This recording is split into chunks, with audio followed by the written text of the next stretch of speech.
expressed in this program by the host or guests do not state or reflect those of the company, its management, sponsors, or any entities they represent. Oh, it's lit. We prime time. Subscribe, like, and share. Give us your feedback. Yo, I'm Manny at the plate and Kobe off a steal. Gretzky for the goal and Brady at the wheel. I'm a game changer, the Osaka of the tennis, and breaking scoreboard. Simone of the Olympics, defense and big business. The Mayweather who way better. From the greatness of Jim Brown, I've been down. Talking sports before I was off the porch.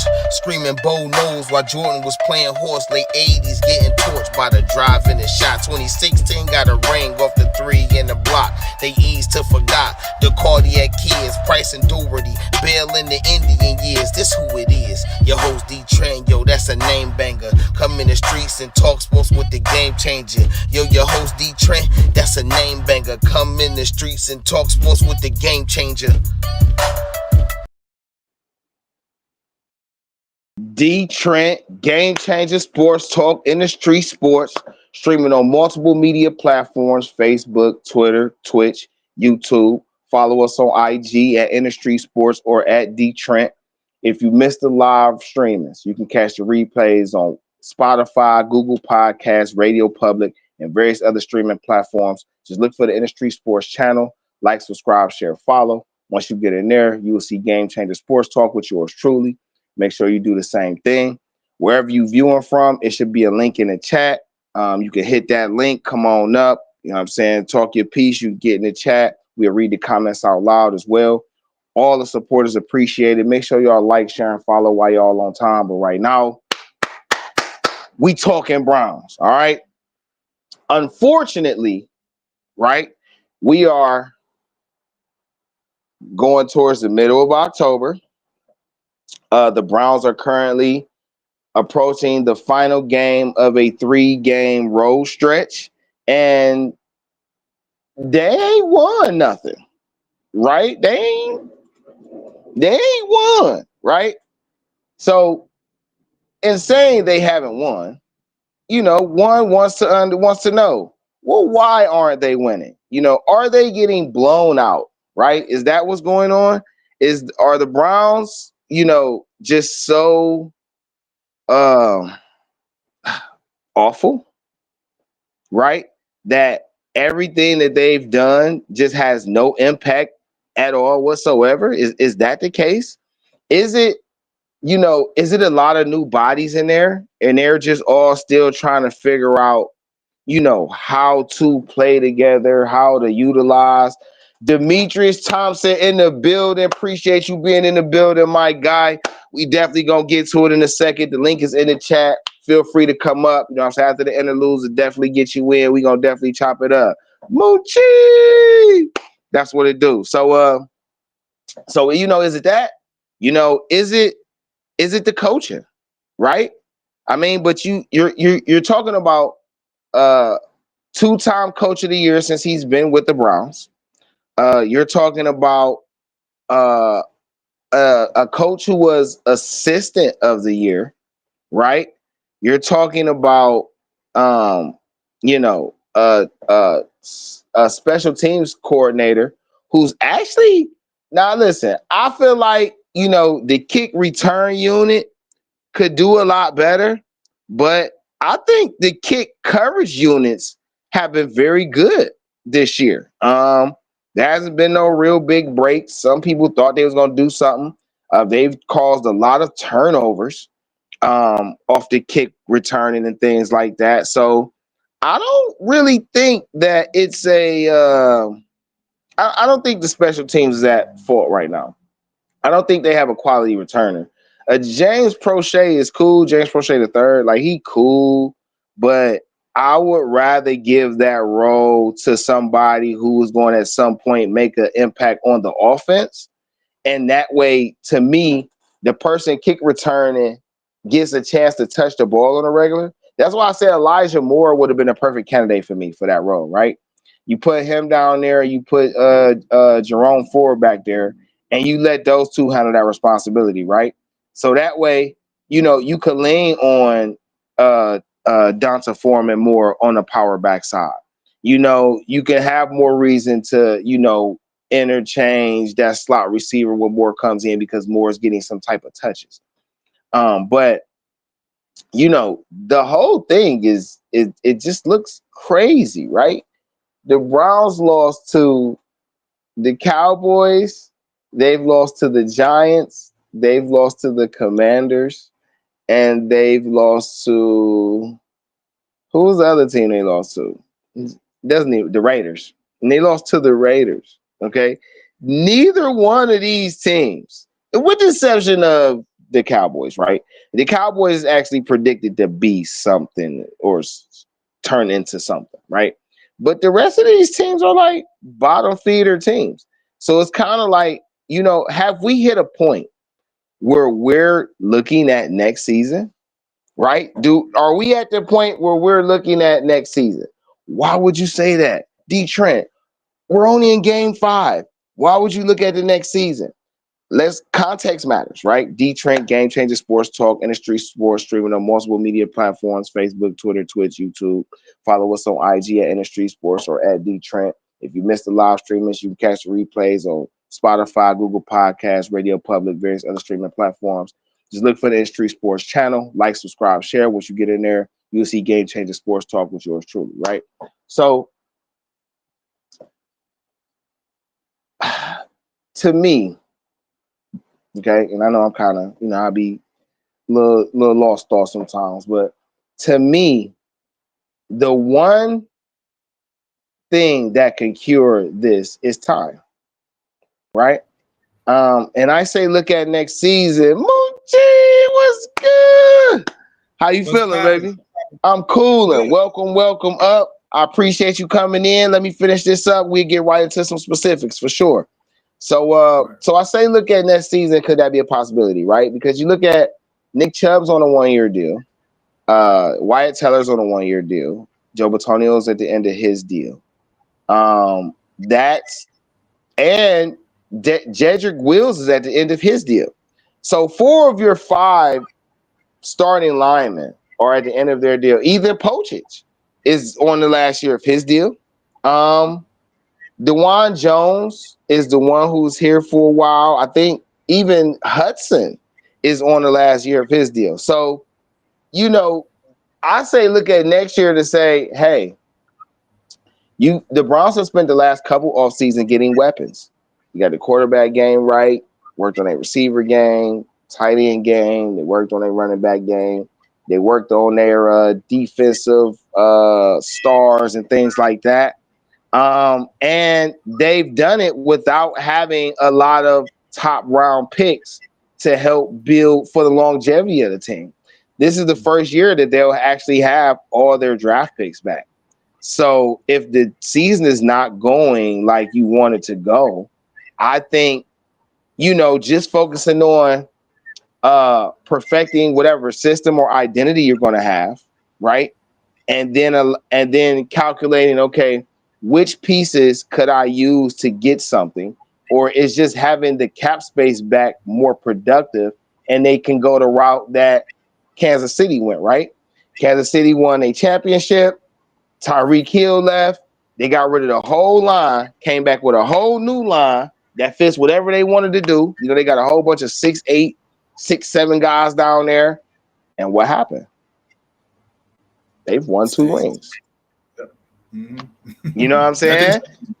Yeah, like so it's like, if this is a copycat league and teams tend to look around at what other teams did to try to duplicate their success, is that one of the things that the Browns should consider? Hey, let's just retool. Let's just get things perfected for this year, and then we'll retool next year and see how it works. On that aspect of things, what do you think, Monchi?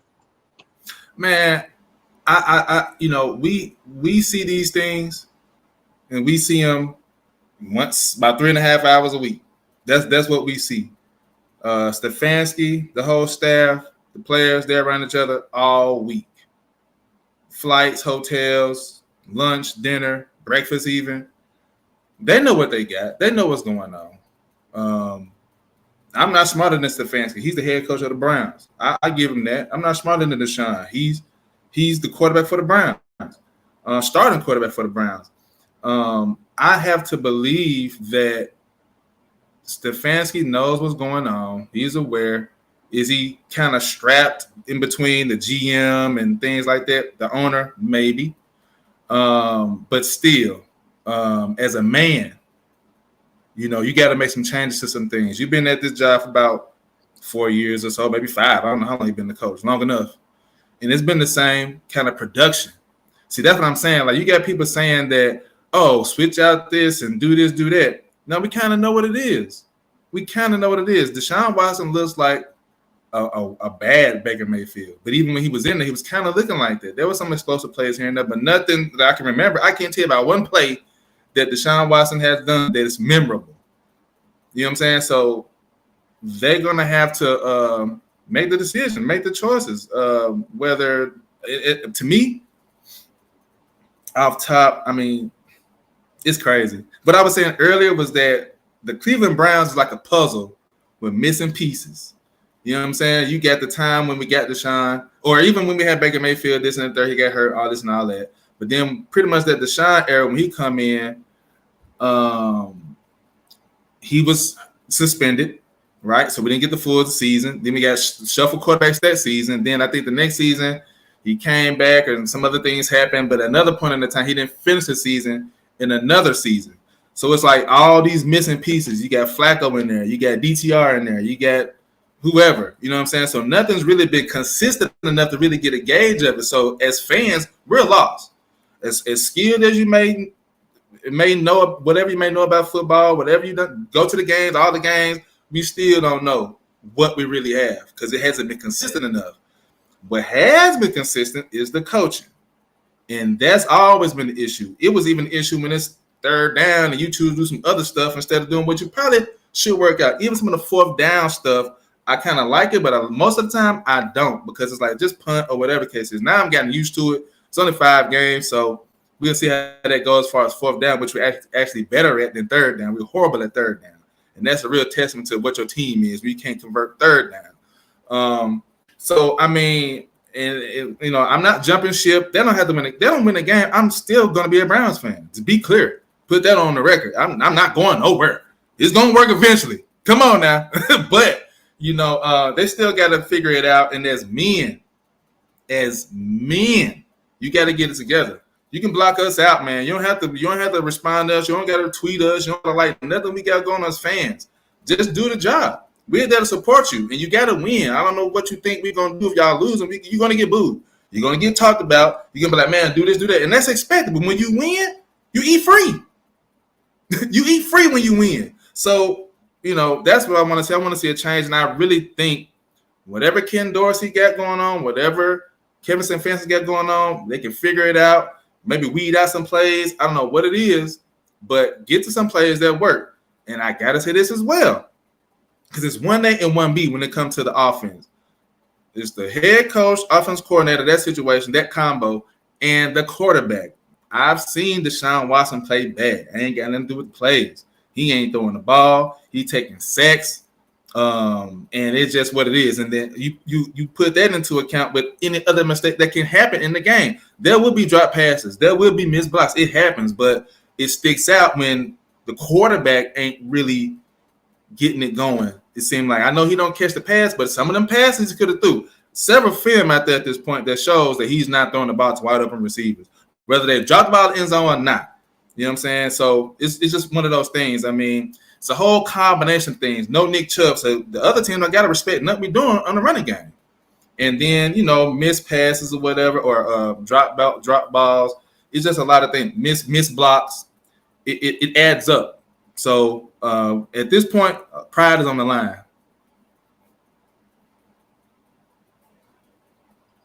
No, you absolutely right. Pride is on the line. I was trying to share the space and get some more traffic going on. My bad. I'm glad you went on your rant though, because you hit a lot of solid points in there. The effort thing is like one of those things that's like inexcusable, right? Where did you see that at? What, first quarter? What?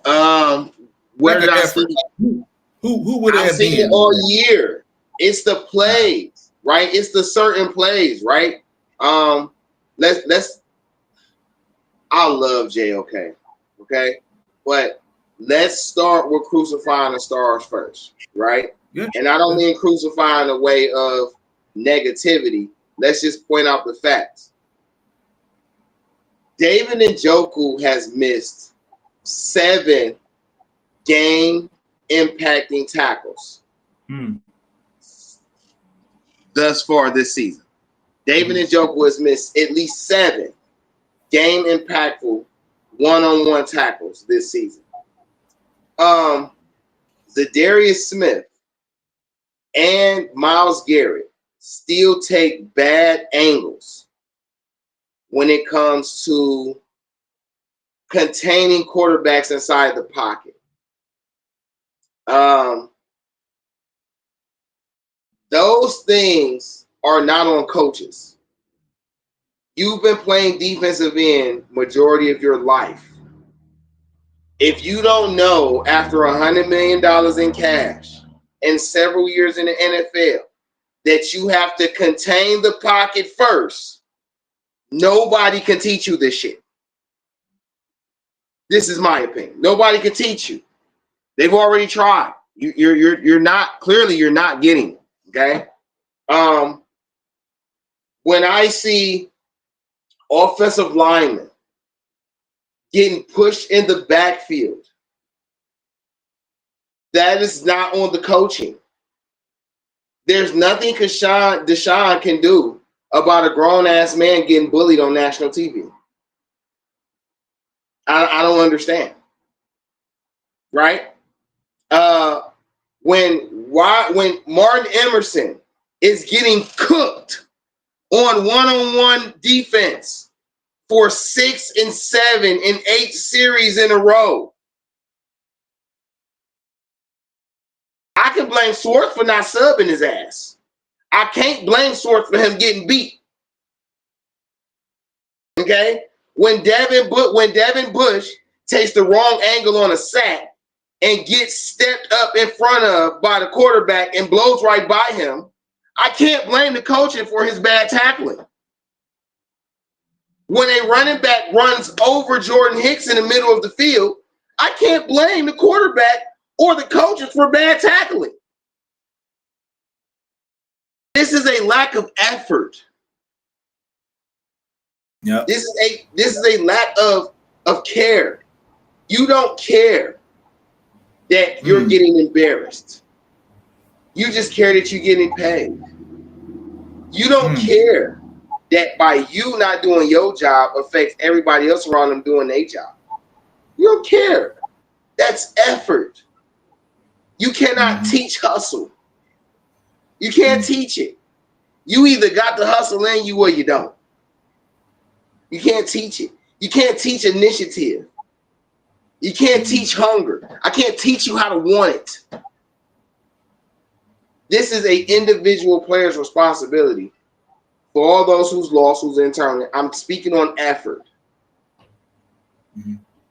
There has to be some level of pride and ego in you at that position that says, I'm not going to let this man embarrass me so they can replay it on tape. And the Browns seem to lack that right now for whatever reason. So because of that factor, when people say, I think the coach might need to get fired, that's fucking legitimate. Because of that, because of those things, it's legitimate. Because I can argue you can't teach effort, but you can spark it with motivation. What motivation is this coaching staff, particularly Kevin Stefanski? Why? Because he's the only one outside of Chad O'Shea who's still an original part of the original signing. Right? When we brought Kevin Stefanski over and was at 17, 18? Yeah, 18. The whole coaching staff is new except for him and Chad O'Shea. So in that respect, yes. I personally don't want to see Kevin Stefanski fired. Right, no. Right? When we gonna get to that. Why I don't. But on the surface level of things, that's a legitimate claim. Because there are too many mental errors going on with the team. Why are you getting a false start inside the 5 on a first down? That makes no sense. How are you getting multiple holding penalties in succession on good running plays? Makes no sense. Why is an 80-yard game-winning touchdown being called back on a holding penalty?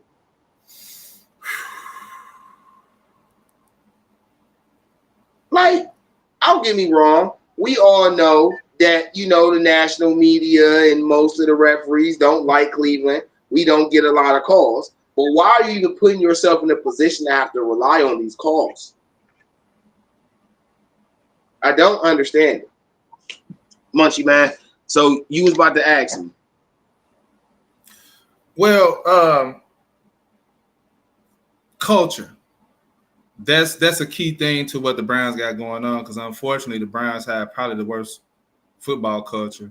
It's nothing that they can hold their head on. When you talk about, I mean, I don't know about the 80s. No, wait, no. Finish yours. I'm gonna respond to you. Good. Go ahead. But like the culture, when you talk about teams, I'm gonna tell you about teams with culture. I'll start with one of the best. Maybe not gonna front the Steelers. I'd be damned you ever say anything about lack of effort with the Steelers. It's not gonna happen. And they got Mike Tomlin sitting around there for about damn near 20 years. That's culture. Maybe the Dallas Cowboys, just the fans and the hoorah around them. They're gonna fight. Period. They're gonna fight because they're the Cowboys and everybody. You know what I'm saying? Boom, them. The Chiefs at this point. Man. Patrick Mahomes threw for over 300 yards last night, 1 interception, and they won 26. Over 300 yards, 1 interception. But you seen the interception, how that kind of happened, so it really wasn't a big deal. But that's what he played well. But they got culture in Kansas City. If you're not careful, the Texans working on their culture. They working on it. So things like that, but primarily when you have a team, say they 1-4. Just not too long ago, the Ravens, that was winless. They was like, nah, they 0-2. Yeah, like it was down in the end of the season. So they got it together down there, man. They got to chopping it up, and it worked out for them. And got back to what really works for them, especially when you facing a team that might not be that good against the run. You run at them. So yeah, one thing about it. Speaking of that, I haven't seen us attack anything from the other team. Like, what are they weak at? Go at it. I don't know what it is. I don't know what they're like. What is weak against the Eagles? What's their weak point? Maybe Jalen Hurts.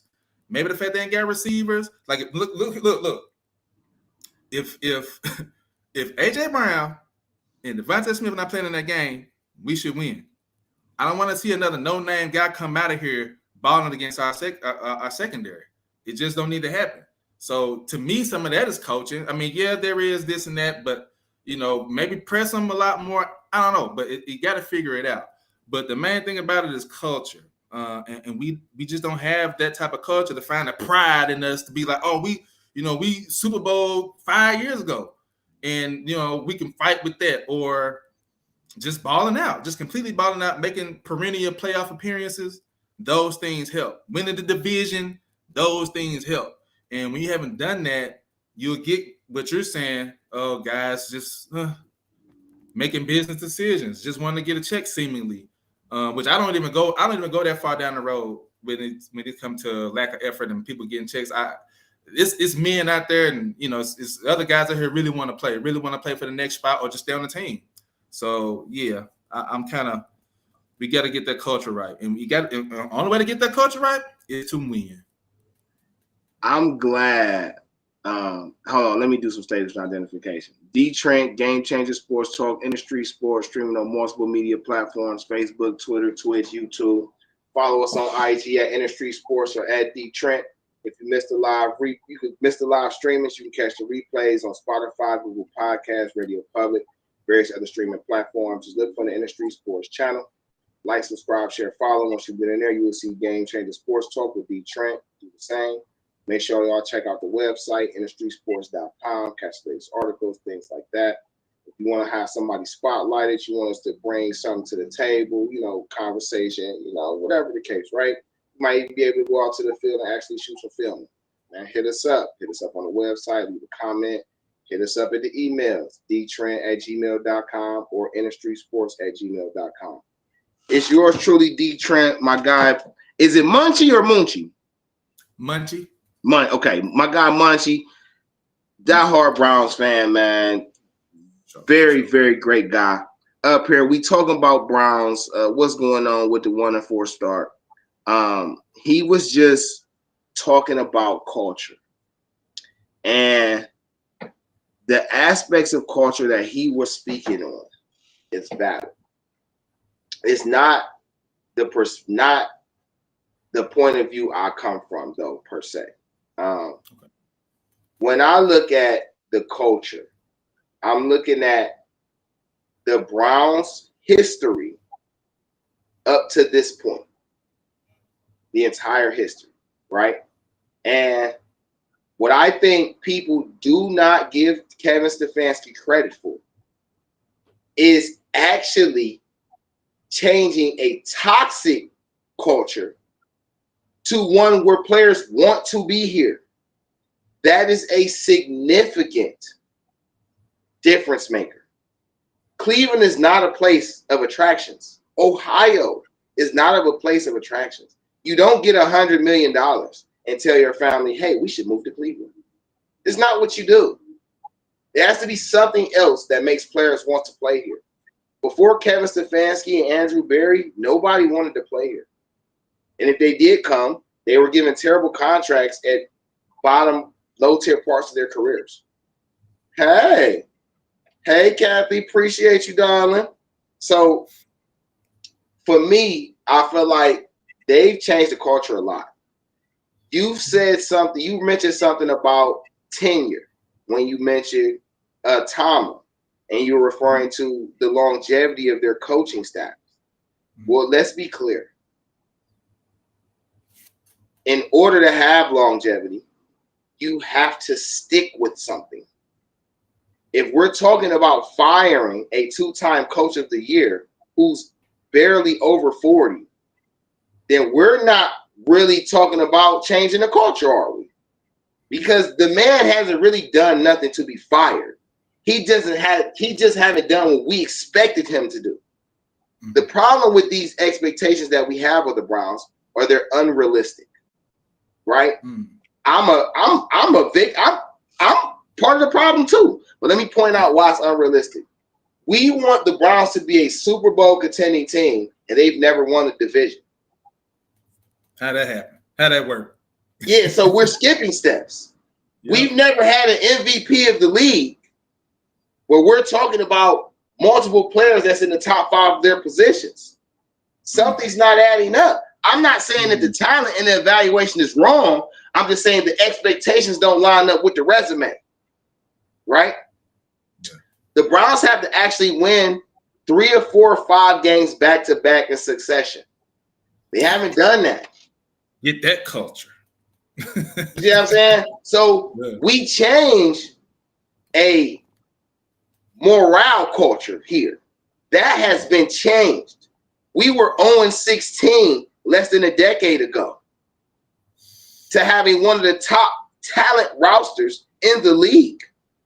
We cannot discredit them for putting that together, right? Yeah, right. We can't discredit them. We have to give them their full credit for that. They still earn something for that.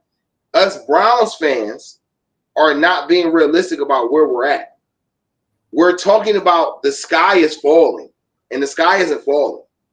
What we have to realize and accept the fact is the team isn't finished being built. No.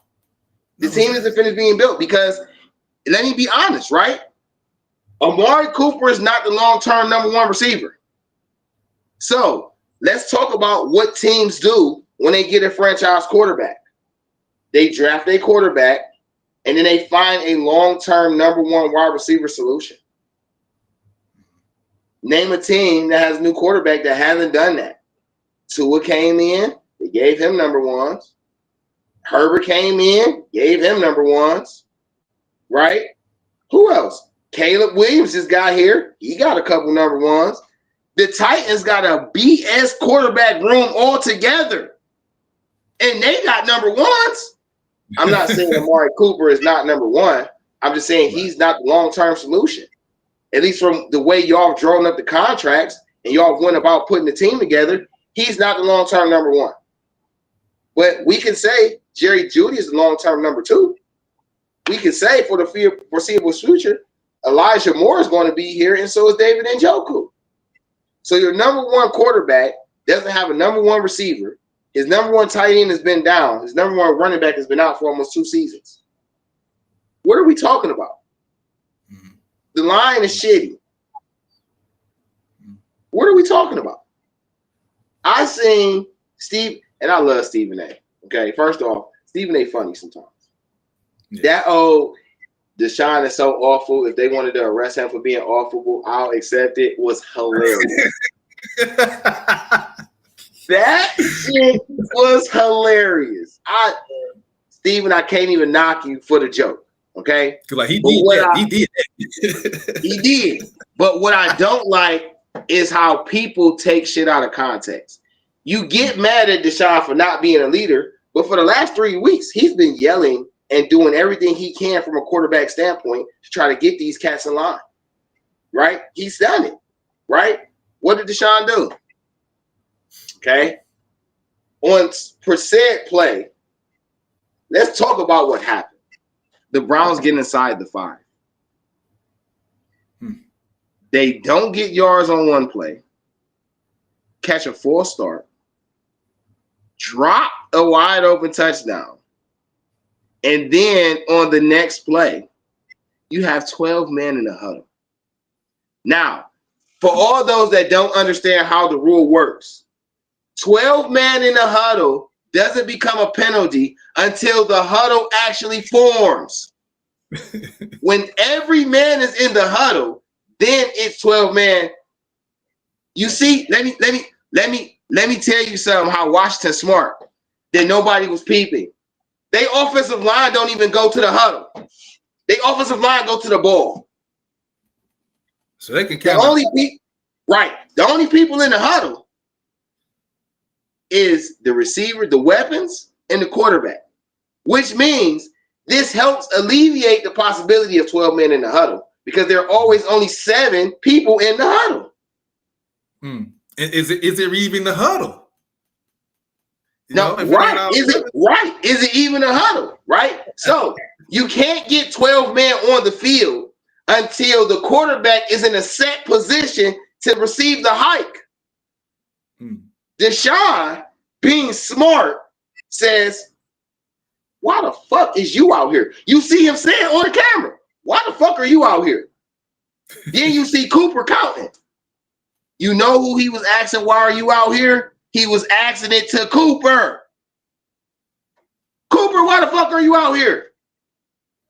Cooper gets the counting. When Cooper starts counting, Deshaun, he's smart. He already knows we fucked up. We got to go. Kevin is thinking everybody's in sync. He looks up late and notices Deshaun walking to him. And he knows why. That's why he moved the clipboard like that. He was like, what? What? Yeah. Yeah. So, where did he quit on the team? Right. This is why it's a bad take. Where did he quit on the team? Where did he walk off on the team? He just saved the team from burning the timeout that they had just. Oh, that's what they did. They burned the timeout. They burned the timeout a couple plays before. Like what? What are we doing? Mm-hmm. Yeah. So Kathy says bad O-line, no left tackle, no. I think right guard. I think she would say. Watson is getting hit too much, and wide receivers are dropping balls. Right. So, Kathy, I appreciate you being in here. Respect and love the fact that you got a football mind. Right. I was saying that they need time, right? And in saying this, let me go back to something Moochie was asking. Why don't I want Kevin Stefanski fired? Why is he not on the hot seat? Okay. Since Belichick, name me a GM and coach tandem that's done this well. Name me one. I know, right? Better than what Stefanski and them has done in their 6-year tenure. Since Belichick, name me someone who's done it better. I can argue Belichick didn't do this well when he was with the Browns. In his tenure with the Browns, he didn't do this well. Oh well, no, with the Browns, there hasn't been. This is the best there has been. Okay, in my so life, for sure. Some people will say, well, because it's the best you've ever had doesn't mean it's the best you can get. But you have to start somewhere. Mm-hmm. You know, law of attraction is everything. In order to get better, you have to be attractive for the better to look at you and say, I want to go in there and impact that. No player wants to play for an organization that's constantly rotating coaches. Yeah. Red flag. No player. Okay? No player whatsoever. No investor wants to pour money into a team with no identity.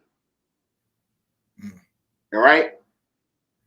If this didn't already took them 6 years to try to figure out which identity they want to work best for them, how long do you think it's going to take the new coach? So now you're talking about 12 years. But it kind of depends on what happens.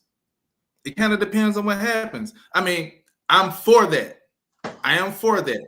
But the argument ended up being, well, Washington Commanders, his first year. But it's a lot of things that happen with the Commanders thing that many people may not know. But sometimes guys come in, rookie quarterback, and just not the Commanders in general. Rookie quarterback or first-year coach or a young coach, and, you know, they become what the Rams have maybe become or what the Commanders may be trying to do. But I am for that. I'm for Stefanski not being fired because the coaching carousel for the Browns is just ridiculous. I mean, the graphics on there from quarterback to coach is just insane. And so that's what made me want to be a Browns fan to begin with, was because at one point I was going for New England Patriots and everything like that. It was, you know, and it got boring. It got boring because they was probably going to win. And there was really nothing to cheer for like that. But I was like, what's going to happen? Who am I going to go for? The Cardinals, the Dolphins, the Lions? I said, if there was a black team, you know how you got the Indians, the Indian, or the Seminoles is Indian, thing like that. If that was a black team, you know, what would that be? The Browns. So I just went for the Browns. And I was like, well, damn, they ain't winning 20 years. Surely it ought to turn up. And that's right. They about to. Come on now. So, and that's why, man, it's a journey. You absolutely right about everything you saying, man. And that's what needs to happen. And I got caught up in the shuffle with the fans and everything kind of being rushed. Because, I mean, like a lot of people, it was expectations. And that's why I messed up at. Expectations as far as what could happen. I wasn't necessarily thinking Super Bowl. I was like most years, it's like competent play. Everybody let them know what they're doing and, compete, which is the effort part. And, that hadn't quite happened just yet. It's really been a bad situation, but I'm hoping it'll turn out better. I really am.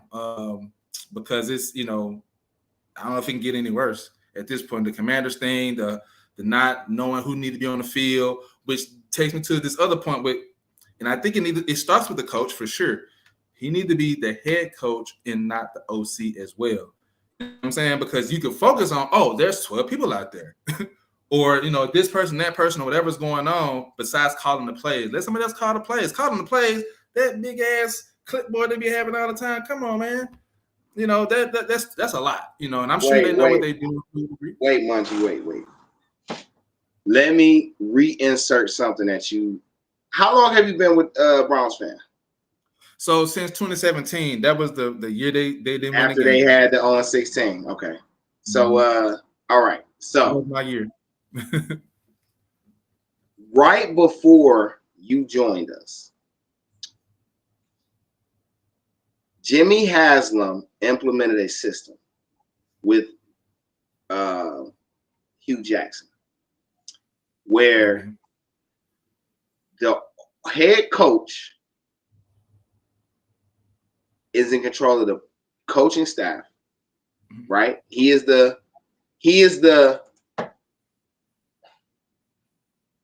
it so hurts me to say this like this. Keep it real. He is the personnel manager.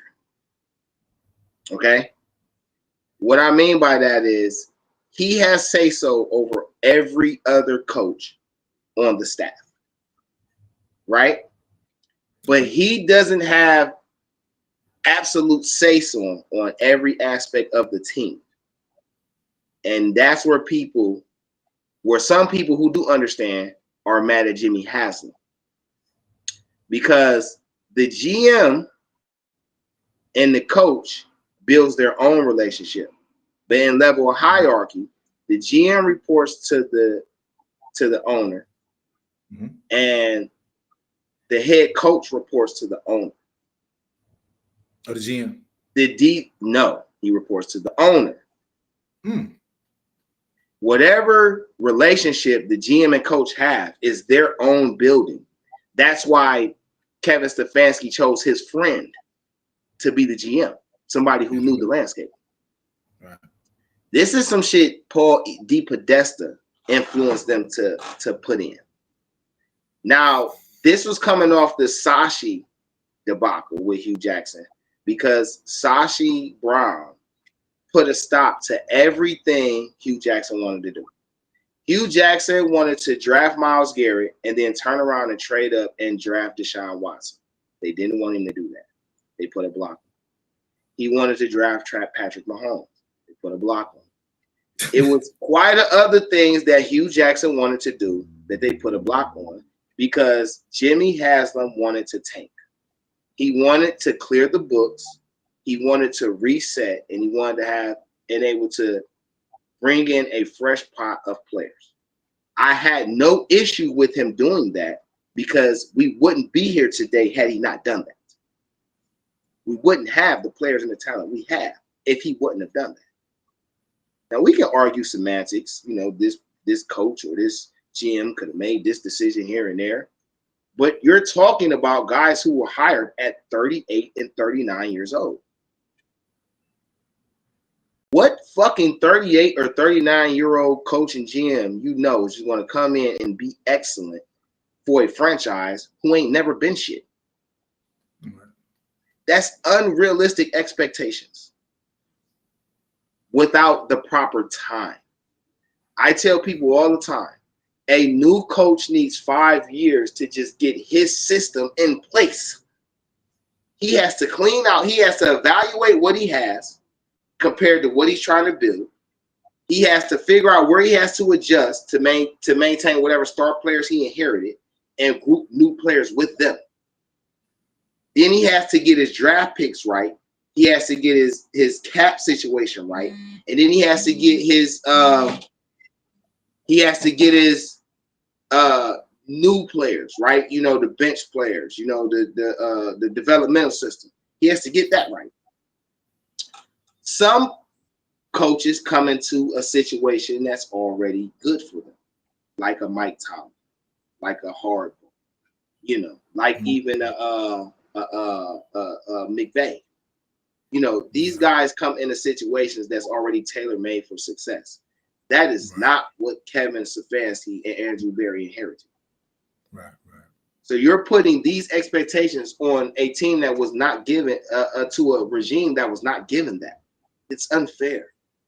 We didn't have a table to put everything on. They had to build the table and then make the food.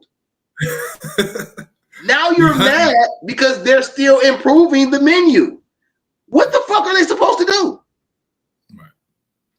So, to me, the team just needs time, right? Because you need to figure out who's going to be here long term on the offense.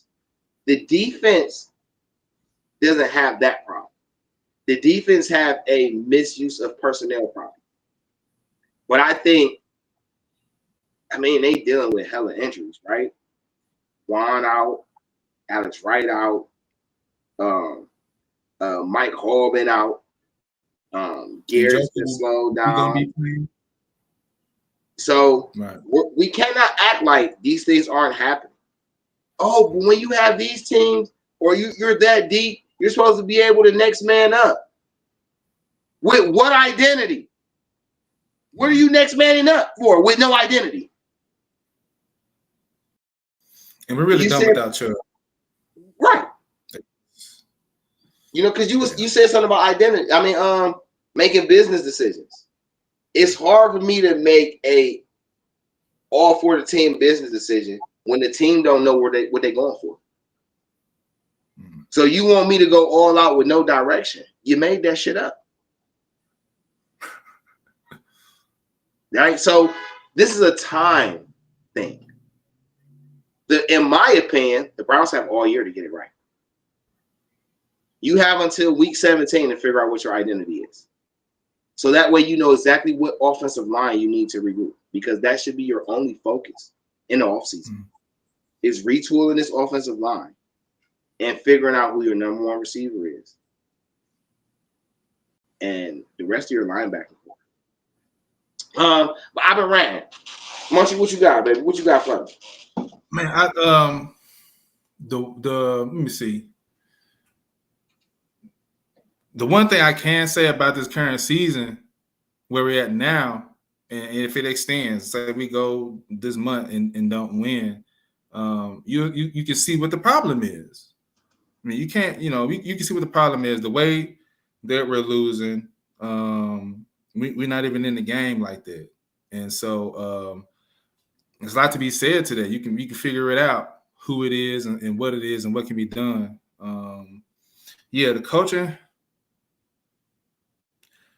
It's gonna be a long season, man. If it's like it is, you know what I'm saying? Surely it can get better. I mean, the quarterback rating is abysmal, man. I think I heard something about 8 quarterback rating. That's very he bad. Said it was 8.3. Yeah, 8.3. Oh shit.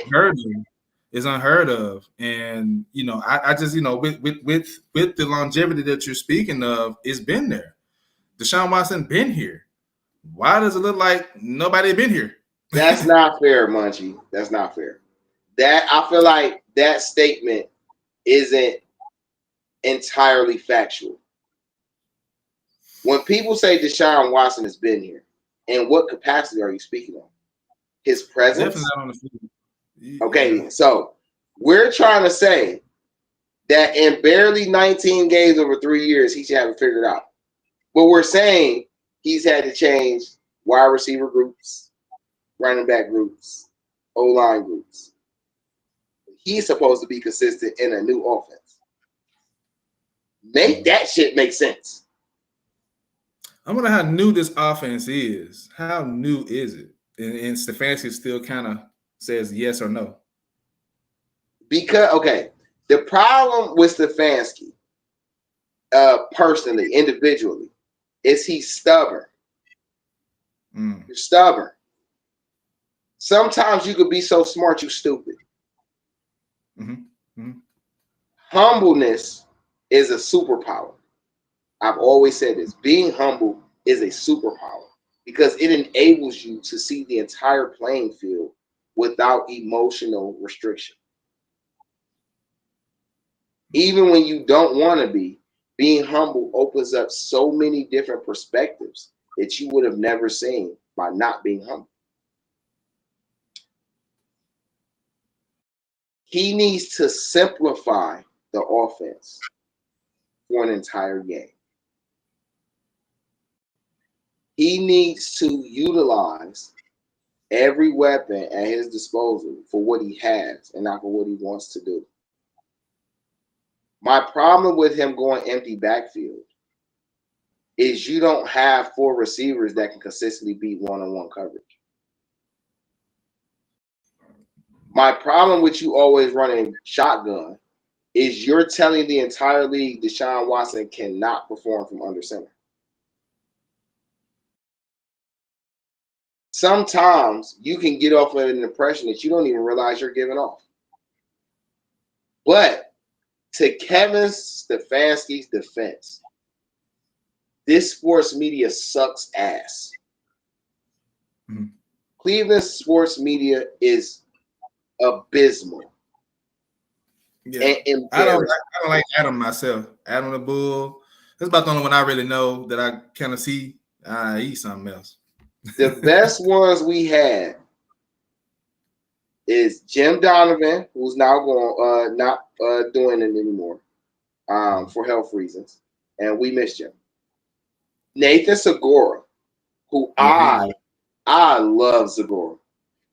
That is my guy. Does he still do the post game? Huh? G. Bush.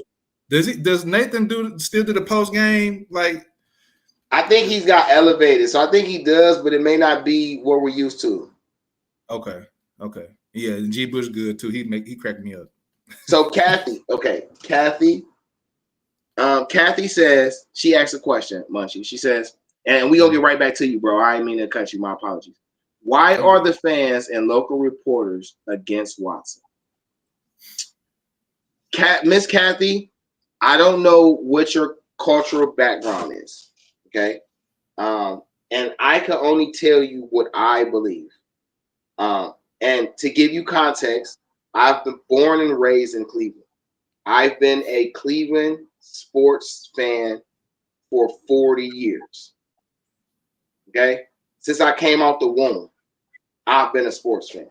Football is my number one love.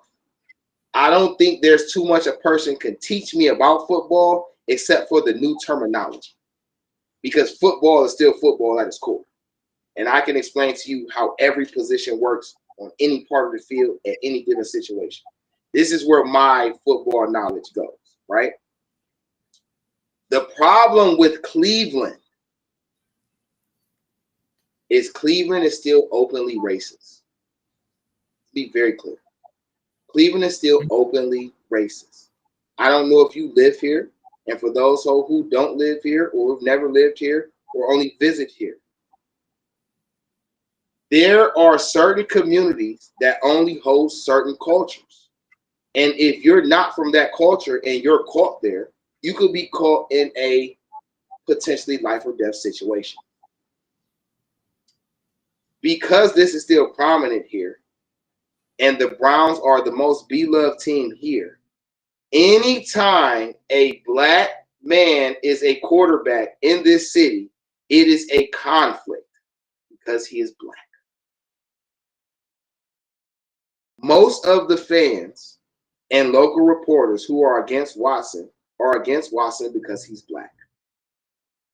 They just use the sexual harassment things as fuel to legitimize whatever it is they talking about, to talk bad on Watson. It has nothing to do with him as a quarterback. It has nothing to do with him as a person. It's because he's black. And he plays quarterback for a team that is ran off racism. Be very clear, it's ran off racism. And the quarterback is one of the most glorified positions in any sport. This is all personal against Watson. It has nothing to do with him. It has nothing to do with what he's done. Everything stems from racism. People don't want to hear that. But if you've never lived here, or you don't live here, and you don't know how the everyday ongoings proceed, then you don't know just how legitimate that is. And if you don't believe me, and you know people from Cleveland, ask them. Go ahead, Munchie. But, winning cures all. Winning cures all. Not here. But he's not winning. Brian won. I mean, would that be why Andrew Berry set the quarterback room up the way he did? If you know what I'm saying? Thank you for pointing that out. I mean, at one point, yeah. I mean, I was for it because I'm like, wow, but I didn't know that, that could be the influence behind him wanting to do that, So pin this, right? Do you know why Jimmy Haslam hired a black GM? Probably to, cool down some of the. Because let me be very clear. Jimmy Haslam is not a football fan. He is a money-earning fanatic. Mm-hmm.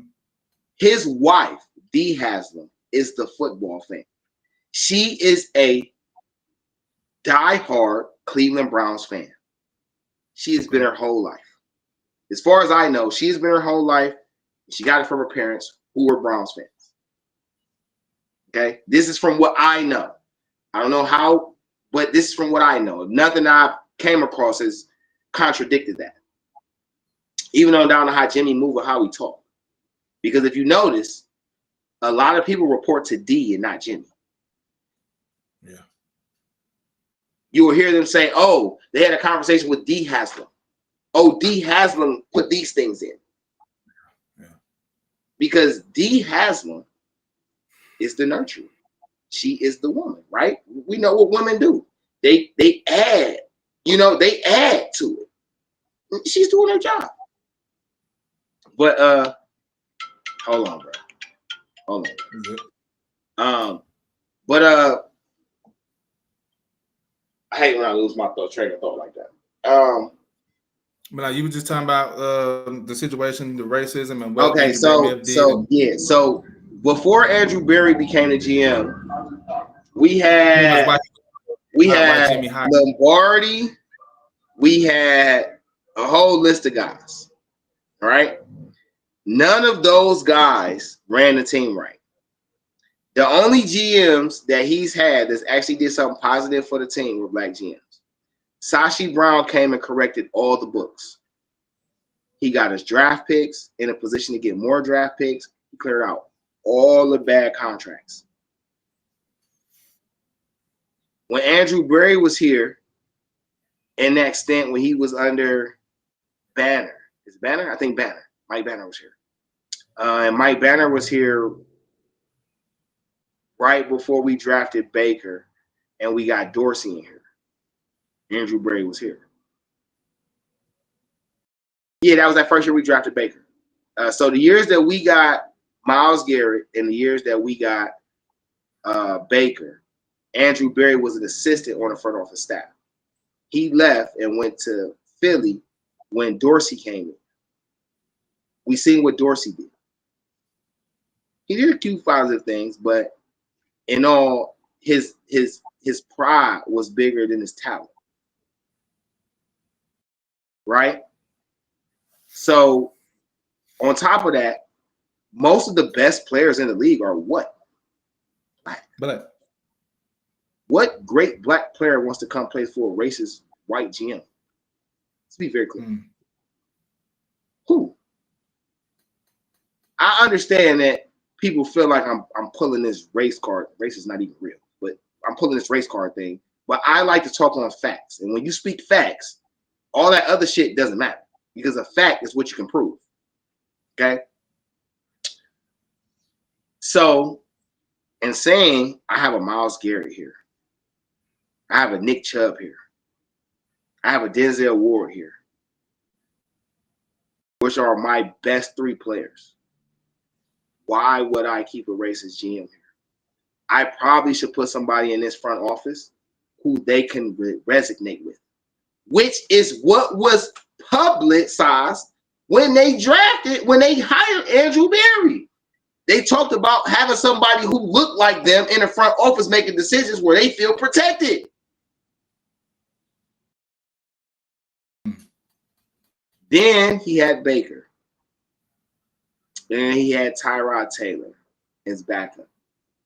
And anytime we talk about Tyrod being in for Baker, there's a problem.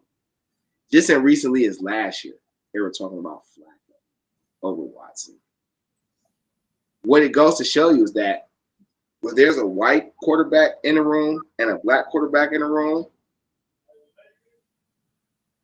yeah, I'm in the middle. Come on now, I'm shooting in the middle of shooting a podcast. So when you have them in a room together, there will always be a racial divide because the city is racist. That's it. Man, So without Andrew Berry, Jimmy Haslam doesn't have the opportunity to offer Deshaun Watson a contract. Without Andrew Berry, he's not in a position to encourage Dalvin Tomlinson to come over here. Without Andrew Berry, he's in no position to get Zadarius Smith to come over here. None of these players are white. One thing I hate about sports is politics. You know, because that goes, everything we work hard for kind of go out the window. Everything we're trying to achieve is out the window based and it's going off of feelings or some other thing that has nothing to do with the talent or the skill. And I'm not going to front. I'm not going to front, man. You born and raised in Cleveland. Where you from, homie? So I'm born in Chicago. And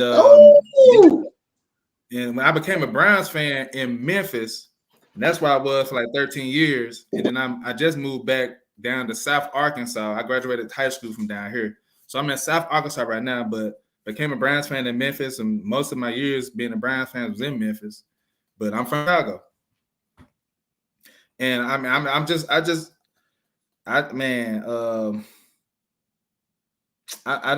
not saying I don't believe you because I do. But it's just more like win. Deshaun Watson, Baker Mayfield, Jacoby Brissett, Deshaun Kaiser, like whoever, win. Just win, brother, and everything gonna be all right because they I mean, New England's a little different, but that Boston area, I always heard about that, you know, but they won. They didn't have too much of a black quarterback situation, but they got Jacoby Brissett up there. I think he's damn near starting again. You know, it's anywhere. I think Green Bay, you know, how that's rural. You think they're not racist up there or got some type of, so I mean, that's something that we're facing. That's something that the NFL is really trying to fight. You see it on the goalposts, end racism, stop the hate. I got to be in line with it. I'm just not so much of a conspiracy theorist I just want to keep hope alive.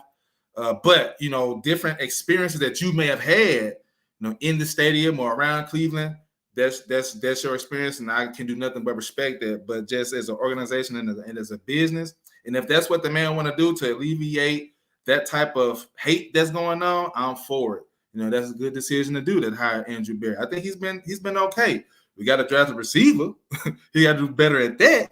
But I'm just not going nowhere, man. I just can't go nowhere, bro. They're going to figure it out. They're going to figure it out, bro. So I'm just waiting for that.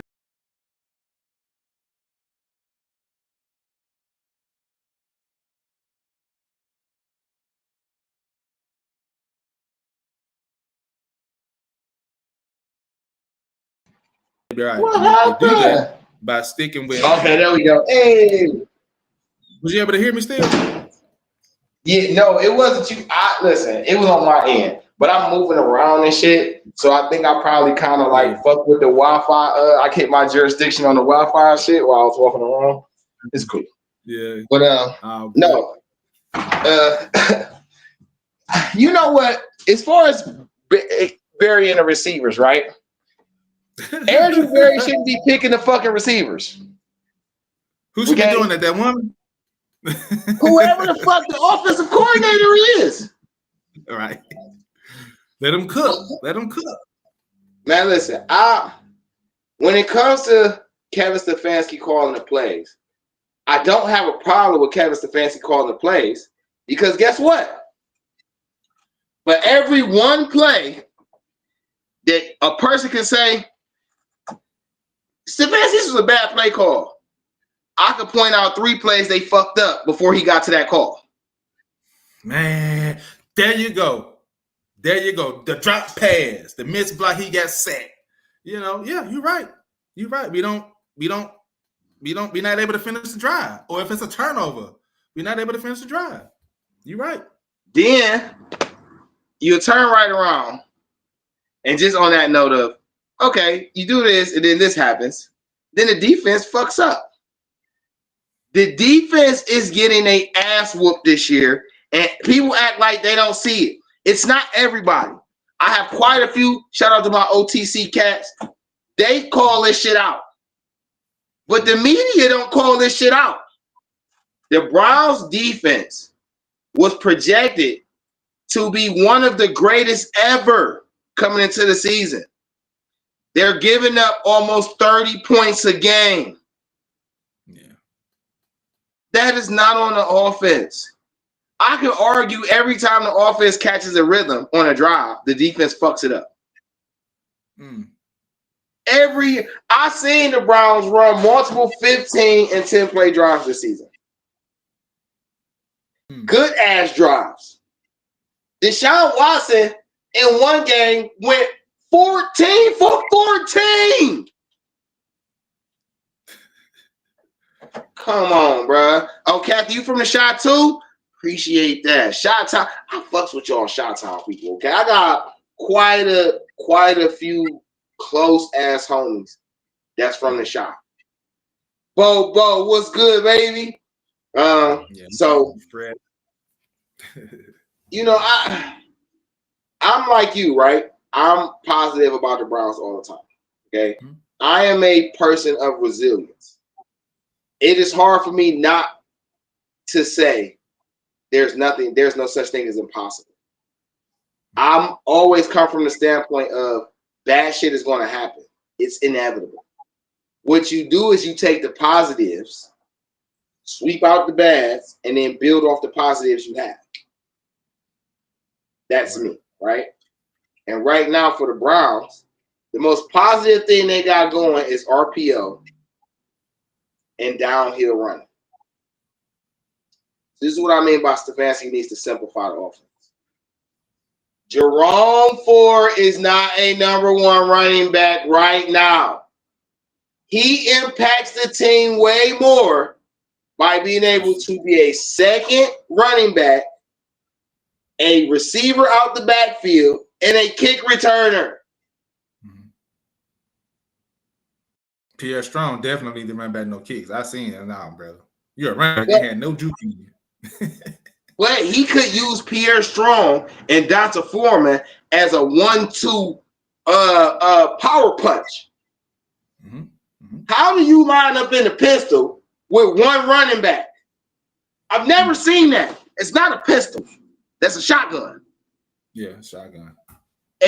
For those who don't know, okay, and people try this old flexing the fucking personnel shit. This shit is all weird because everybody thinks they're so fucking smart. A pistol offense just means all regular formations are ran from shotgun. You still have an I form in a pistol. You still have an offset I in a pistol. You still have a T formation in a pistol. The difference is those running backs will still line up behind the quarterback and not on his side. They cannot be lined up in front of him because that will signal a punt. It's not, you cannot do that. Just can't do that shit. Right? You can run special formations, but you have to have so many players on the line.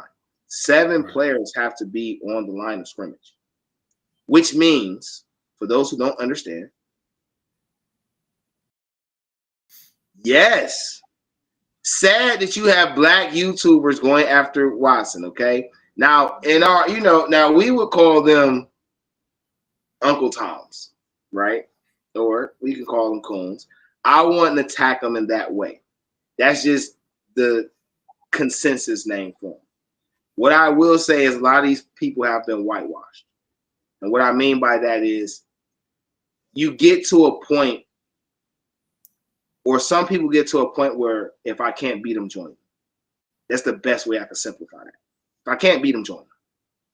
So instead of sticking to your own identity, you do what you feel like will get you attention or notoriety or visibility, which jumps into a whole different type of conversation, Kathy. But that's just my, perspective on it. On top of that, a lot of people are pocket watchers.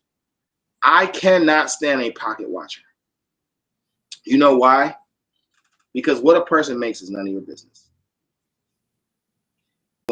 As I tell people all the time, you know why I don't care?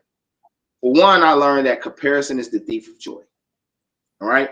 if I'm constantly comparing myself to what somebody else is doing, I'm never fully appreciating what I have and what I've done, because I'm always measuring up to what somebody else done. Totally forgetting the fact that we are two different people, and your morals and values and expectations different from mine. Mm-hmm. What is success for you is not success for me. It could be similar, but it's not going to be the same, because no one is alike. We all don't even got the same fucking fingerprints. How the fuck we gonna have all the same destinies? Right? I don't pocket watch because when you eat, I don't get food. Right. When your bills come, they don't come in my name. When your responsibilities come a calling, they don't hit my phone. So there's no need for me to pocket watch you. There's no need for me to be extremely involved in your personal ongoings on a daily basis. That's not what this is. When I come on here, I talk sports. I talk sports and I talk about what realism I can prove. Now, don't get me wrong. Hey, listen, like anybody else, I got an imagination and shit, you know, and there's certain shit I believe I would want to happen. Don't necessarily mean it will, but don't change the fact that I believe I want it to happen, right? So I'm not perfect when I say that. I'm not perfect, but I just, you know, I just understand that everybody isn't their own person. Everybody doesn't know how to stand on their square. And a lot of people don't know how to still be who they are when 1,000 people they're with are against them. So when you speak of the pocket watching part, are you just saying like the Deshaun Watson contract situation? Is that what? Yes, I mean, so that's one of them. So like in sports, the contracts are publicized. It's not like we searched for it and said, "Oh, this nigga getting paid $250 million. Oh, yeah, nah." You know what I'm saying? It's public. You know what I'm saying? And so with that unprecedented deal he got, probably come unprecedented expectations, especially when you get the deal based off your history. You know what I'm saying? And what you could become once you get it off of what your history is, you get it off what we want to happen, and then obviously the future to keep you around. So I mean, it's just one of them things. It's just like if Jordan show up on my team, I'm expecting to win. It didn't happen in Washington. You know what I'm saying? If Shaq show up on my team, I'm expecting him to dominate. It didn't happen in Cleveland. It didn't happen in Boston. You know, it's just one of them things. So I mean, it's always them expectations. Expectations really a longer word for goal. You know what I'm saying? The goal is, the expectation is, it's just a goal. And you know, goals haven't been met. I don't even know if they've come across any kind of milestones at this point. You know, so it's simple. It's simple. Win. I don't care if you win by 3 or 2. I don't care. Win is a win. A win is a win. Period. Because this is what I do know. And this is what I do know for sure. You can get to the playoff with a losing record. When you win there, though, and once you win there, ask Eli Manning what happened. Ask Tom Brady what happened. Yeah. So it's just one of them things. I mean, it's so many things. We can't be like the Chiefs. We can't be like, you know, the Steelers. We can't be like, and that's fine. I want my own individuality anyway. But, you know, we just got to win. And those things, I think, would kind of keep away the naysayers or the people that's like, because it is hard to believe, dog. You can sit up here in front. It's hard to believe that he's going to become this H-Town Watson. I'm so tired of that. Like, the Baker stuff is gone now. It's strictly Deshaun Watson, Houston, and all this other. It's that now. You know, until Baker Mayfield make a conference championship and, you know, win, then it's like, oh, shit. You know what I'm saying? So, the win. It's the win. I mean, Kobe, somebody said it the other day, Kobe Bryant went through some things, sexual allegations and whatnot, and you old enough to know he went to court and came to play in the game. Went to court, came to play in the game. He was just focused. I do believe that those allegations have affected Watson in ways that I couldn't imagine. And then you don't win, and then you may not play well. It's just so. Okay. I have to make sure I stay in solid mind. Gotcha. I want to touch back on the pocket watching thing. Because it's public knowledge, don't mean that gives you validity to use that as the base point for you talking negative about somebody. That to me exposes the lack of character you have, or the lack of football knowledge you have to debate with. Okay? Because if you can't make your point without talking about somebody else's pocket, you don't have a point. That's my consensus. I could be wrong, but I'm not moving off that. If you can't tell me something negative about somebody without talking about their money, you don't have a legitimate, because the money is what bothers you. Right, if you was that talented, you would be getting that money. So right there, we have jobs, right? And we have supervisors, right? And we would sometimes you might come across a job of supervisor like, or you know, some people like, you know, entry level, whatever, they'd be like, that ain't my job. I had a supervisor recently tell me that ain't my job. So it's one of them things where he's like, you know, or the higher pay grade, or it's above my pay grade, that whole kind of thing like that is just like, that kind of becomes what you end up seeing when you talk about pocket watching. Like, I'm not pocket watching my supervisor. I just know this motherfucker's not qualified to be trying to, you know, he's just looking at the numbers, or, you know, you come across stuff like that. No, I get it. I'm not saying I don't get it. That's just not me, right? Okay. Yeah. Guess what? I'm not the owner. So how much that, excuse my French, y'all, because when I get into my bag, I lightweight got a potty mouth. All right. Hold on, let's do some station identification, because we've been streaming for like, Munchie, bro, I appreciate you. It is very difficult to maintain a certain level of energy when I'm only talking to myself. It is a pleasure and much appreciation for having you up here on this episode, my guy. All right. DeeTrynt, GameChangaSports Talk, InDaStreetzSportz, streaming on multiple media platforms, Facebook, Twitter, Twitch, YouTube. If you catch us on Instagram at DeeTrynt or at InDaStreetzSportz. If you missed the live streamings, you can catch the replays on Spotify, Google Podcasts, Radio Public, and various other streaming platforms. Just look for the InDaStreetzSportz channel. Like, subscribe, share, follow. Once you get in there, you'll see Game Changer Sports Talk with yours truly. Do the same thing. We have the website, InDaStreetzSportz.com. Check that out. If you have certain topics, if you want to come up, you can always hit the link that's in the chat wherever you're viewing from. You can hit that link, come on up, join me and Munchie up here, talk that talk, right? If you just have, you know, little league teams, high school teams, college teams, players that you want to get spotlighted, you want conversations to be brought up, you don't think nobody talking about them, hit us up. Inboxes on whatever social platform, or email us at DeeTrynt@gmail.com or InDaStreetzSportz@gmail.com. And we'll get that active for you and bring you up and let you speak your piece too. Me and Munchie, we talking about Browns, you know, 1-4 start culture. Now we're kind of, you know, we're still talking football, but we're talking like real life in relation to football right now, just to bring people up to speed of where we at on the combo. You know, so me, right? I'm not the owner. When I'm not the owner, that means everybody's paycheck doesn't come out my pocket. Okay? There's a line of respect that I do not cross. Okay? Even if we're the closest, there are certain things about your life that you're entitled to keep private as you want. Because something is public knowledge doesn't mean it's for public use. For example, when we was coming up, because I'm assuming you're around my age, right? When we was coming up, Mom say, if everybody go jump off the cliff, are you gonna jump off the cliff too? Right. No, I don't want to fucking die.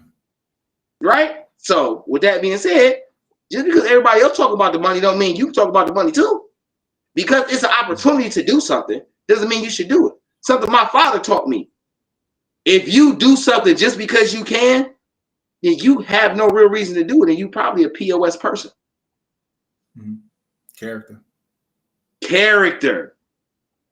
Doing something just because you can means nothing. I could pull my straps out right now, go outside and shoot up everything on the fucking street. But for what reason? What would I be gaining by doing that? Nothing. I'd be ruining so many lives, though. For what reason? Right. You can't teach character. So I'm saying that to say, I don't pocket watch nobody unless I'm the one paying you. If I'm the one paying you, then hell yeah, I'm pocket watching. And I'm not even pocket watching.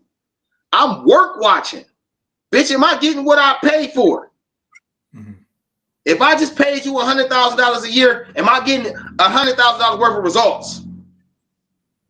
Mm-hmm. I don't want to hear from the subordinate under the guy who I'm paying how he not doing the job. Because then I got to figure out how you got so much time to figure out what he's not doing. What's your job look like? It's a level of hierarchy. It's a level of respect. I don't need to know how much you make. I just need to know if you're good at what you do. So I know how much I can rely or not rely on your availability or your participation. I need to know your level of skill. I need to know your level of care, purpose. Your money means nothing to me because I can't spend your money. It's not my job to rate whether you're doing an effective job or not because I didn't hire you for the job. This is just me though, Munchie. This is just I'm just not like that. You know what I'm saying? I don't knock other people for doing it. Don't get me wrong. It's just not me. I mean, so if Watson though, if Watson didn't have that type of contract, like for instance, if he was getting paid the veteran minimum, kind of like what Russell Wilson is getting, how would you feel about his play? You couldn't. His play. Okay, so to answer your question directly, I don't care. I care about his level of talent, his age, and how long he can be here. What people seem to be short-sighted on, in my opinion, is that Watson wasn't brought over here for 5 years. No. Watson was brought over here to spend the rest of his career here. Mm-hmm. The man's 28. I argue he still has 10 more years. With that being said, if you know you're planning to keep a quarterback for 12 plus years, why the fuck would you put all your marbles on the first 4? It's a marathon, not a sprint. Yeah. So you want to make sure he's good now and later. And if we can't get right now, then we can take what we can get right with and use that to add to what we can do later. Because it's a marathon, not a sprint. Guess what? If the Browns don't win the Super Bowl this year or go to the playoff, but they do it next year, the fan base still going to be fucking happy. Yeah. You know why? Because you have a team that you can legitimately say can compete for a playoff spot every year. Right. When the Browns lose, all the Browns losses this year have been Browns losses. The teams didn't beat them. The Commanders didn't beat the Browns. The Browns lost. They beat themselves.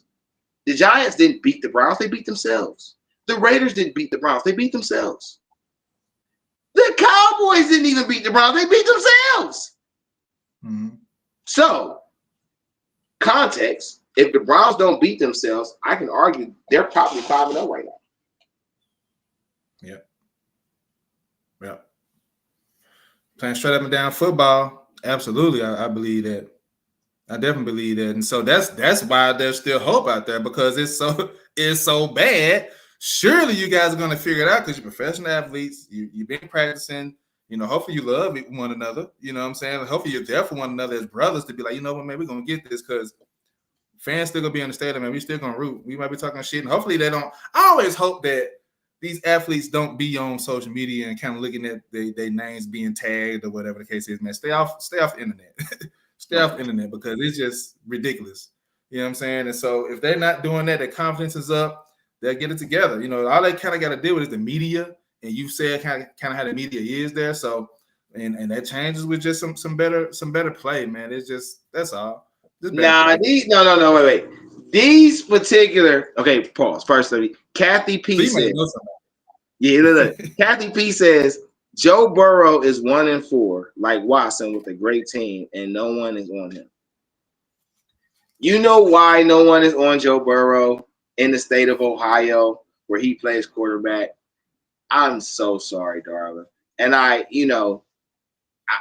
understand how this could just sound like a broken record. But it's because, for one, Joe Burrow is from Ohio originally. and for two, he's white. I think if I wasn't raised here, I would probably have a different perspective. Okay, but I cannot ignore the elephant that's in my room because I still have to move around that motherfucker. You know what I'm saying? Everybody else can ignore the elephant in the room because it ain't in their room. They don't have to deal with it. They don't have to acknowledge it. But it's in my room. I've been an Ohio fan my whole life. And the one thing I hate about this state is that they bite their nose to spite their face. What I mean is, Ohio will cut off game-changing money possibilities because certain cultures will have an opportunity to thrive in those systems. So because they can't limit who can get aboard, they won't even let it come aboard. Say that again. Because they cannot limit who can benefit off said money opportunities, they will not even allow the money opportunity to come here. Don't they kind of hurt themselves too, though? Not if you making backyard deals. Oh, okay. Damn. Cleveland's judicial corruption is publicized. You can Google this shit. Mm-hmm.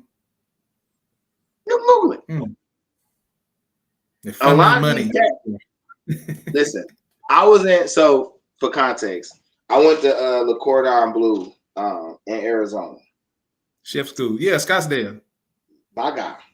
So down there was a guy who was a former politician up here. But he was down there. He's down there for special reasons. And part of his special reasons was because he was involved in some shit that got exposed up here. And he found a way to create a loophole. This is the best way I can word this. But this particular individual was one of our prominent judicial figures here. Okay?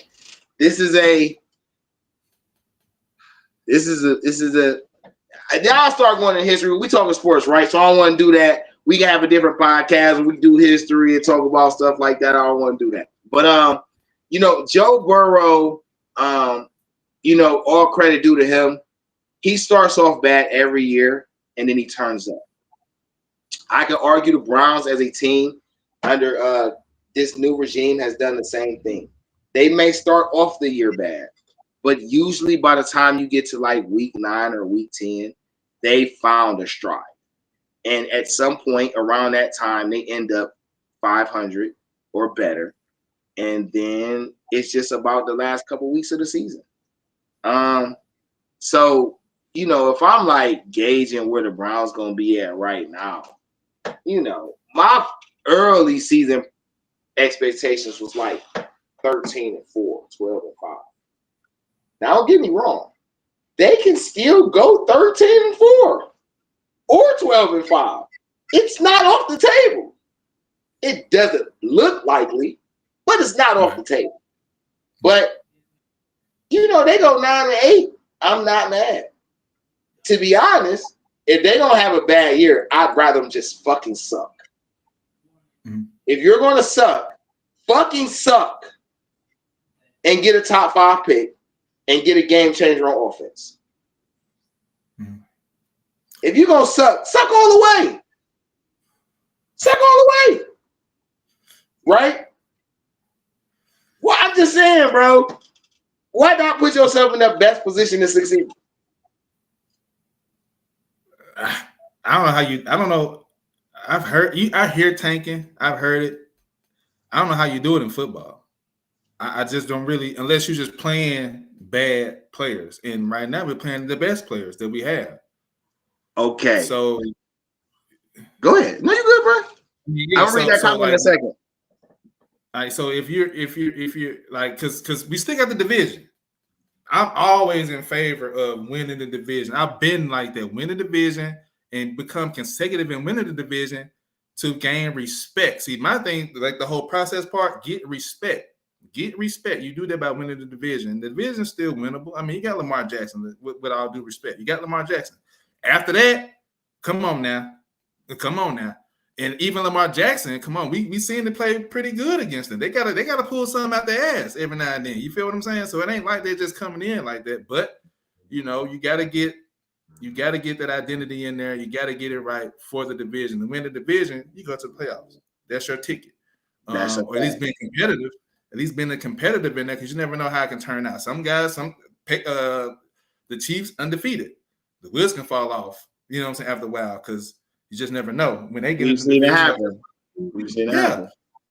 So I'm gonna get to you, Matthew. I ain't forgot. Yeah, it's a journey for sure, and that's why there's a saying about any given Sunday. And I just feel like the Browns can turn it around. They can turn it around. I'm excited already to see what they're gonna pull out. I'm glad they play at 12. I ain't gotta wait to 3:25 or whatever. Get right to it. Get right to work. You know what I'm saying? So I'm looking forward to seeing how it works out. And, this month, we got 2 division teams in this month. And, we can beat them. We can beat them. They're beatable. One of them is tougher than the other one. But they're beatable. Hey, they're beatable, man. They're beatable. So check this out, Munchie. Matthew Mail. And welcome, Matthew. I appreciate you coming on. I appreciate your comments, your support. I wanted to let you know we're going to get to you and definitely discuss that, right? So Matthew has a scenario up. He says, tank and trade this year, draft O-line, tank next year, take Archie Manning, win 4 to 6 games, and get J.J. Smith or Ryan Williams, send that young core into a dome. Matthew. Wait, Munchie, would you like first dibs on this? Go ahead and take first dibs on this. You want me to repeat it? Or can you read it? Okay. I see it. Okay. I don't know how you tank in football. I just don't know. I don't know if there's an example of a team that did that. I don't really know how you do that. Draft online, tank next year. So you're saying tank 2 years? That's rough. That's rough, man. Like, I'm buying merchandise. That shit ain't cheap. That ain't cheap. Them teams ain't cheap in there. I get new season shit. He said tank for 30. Wait. Hold on. Wait. How many games left in this year? 12. That's all you got. So he's saying for 29. He said no. He's saying for 17, 17, and 12 for 46 games straight, they should tank. Yeah, that 46 games. Matthew, that timeline is unrealistic. Okay, now hold on though, because you have some things in here that I like. I'm just saying overall, the timeline, bro. I've been waiting 40. We can't even get into the conversation of who's been waiting the longest. Waiting only matters to those who are impatient. When you know what you need to get. Okay, so this is unrealistic because what you're suggesting will be a whole new regime in here. And no real Browns fan wants to go through a regime change. Nobody wants to go through that because it doesn't work. We finally got one that's actually working. We have to be patient, right? You cannot charge Kevin Stefanski and Andrew Berry with what happened before they got here. They weren't here. They have no impact on Ernest Biner and them fucking up the championship chances. They have no impact on Art Modell taking the team. They had no impact on Chris Palmer and fucking Bush Davis fucking it up. They had no impact on fucking Chazinski and Hugh Jackson. They weren't here. Stop holding people to things that they're not accountable for. Okay? Jimmy Haslam wasn't even here. You can't even blame him for some of that shit because he wasn't even here. But we can say, since Jimmy Haslam's been here, the team has gotten better in some aspect, some type of way every year, whether it's financials, whether it's team, whether it's whatever. They're at least trying to get better every year, right? So let's go back.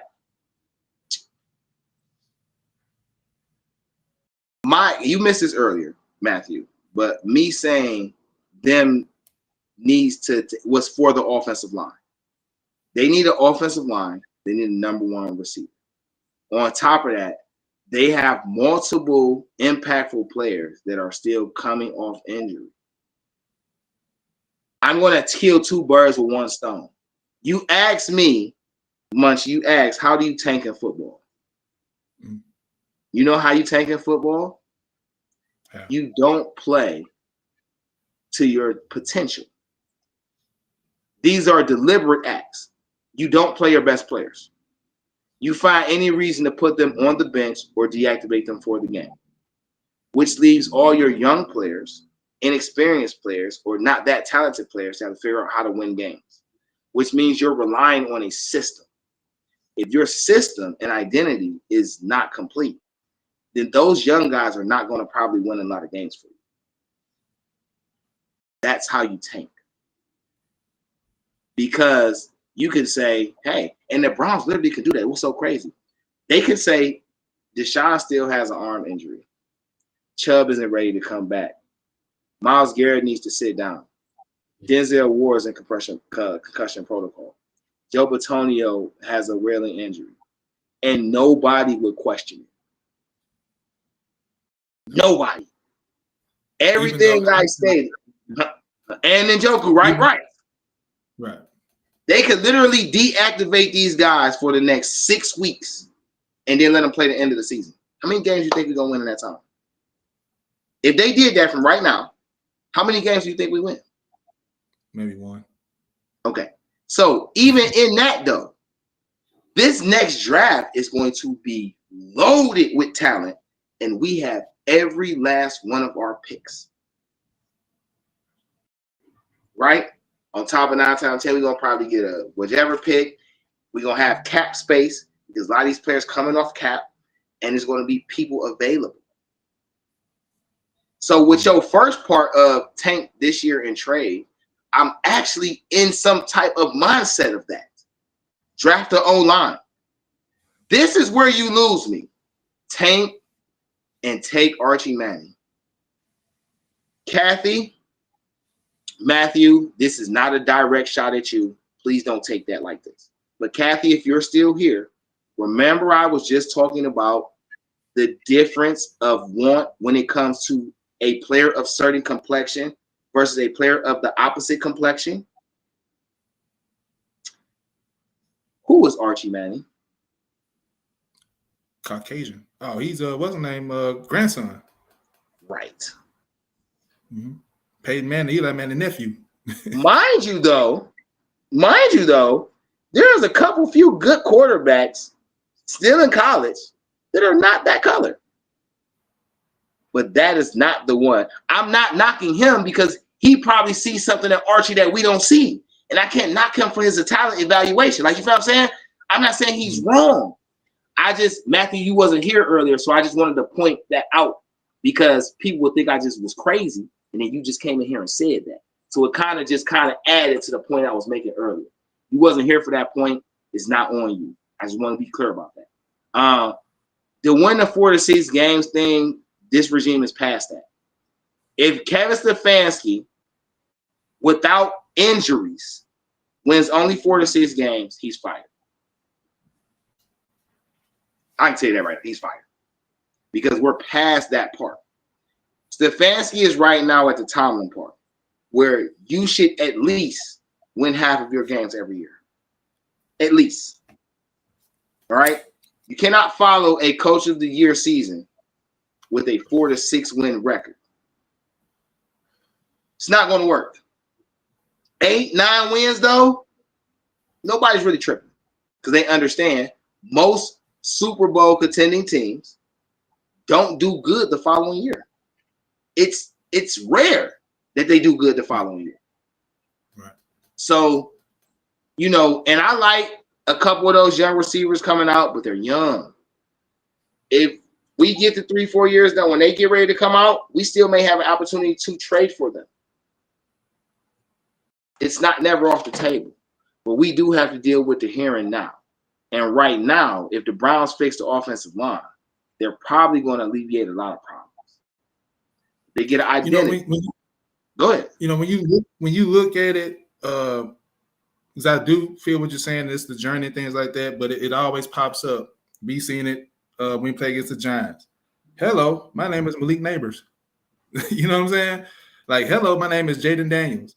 It's just those things. Hello, my name is whoever the first year coach was for the Commanders. It's those things you kind of up against, and it's like, look at the Browns. When have we had anything like that?